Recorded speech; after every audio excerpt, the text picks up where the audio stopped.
Hey, my name is Hunter. I'm with BMW Wilmington. I'm proud to introduce today the facelift for the BMW X3. Now this is going to be model year 2022. These are going to be a limited production to start off with for the first couple of months. We do have 2 available on the lot.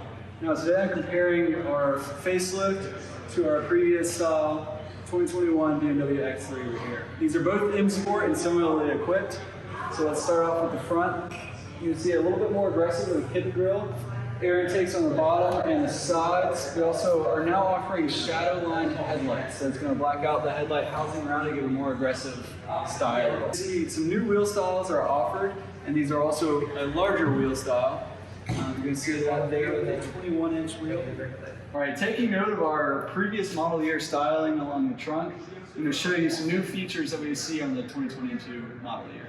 Model year 2022, we're going to see a new taillight style offered in our Shadowline, body accents, and a more aggressive rear diffuser that's, in my opinion, pairs very well with this Tanzanite blue now being offered with the X3s, along with several other BMW individual colors that were not available before. With the model year 2022, you're going to see a larger LCD display. Now this is running on the same software as you saw in 2021. Now moving down, you're going to see new layout for the buttons in their center console area. However, they all do have the same functionality. I'd be happy to share more information with you about the newest changes to our BMW X3. So please contact me via cell. It'll be 336-414-2039. Thank you. It's hard to say 2022.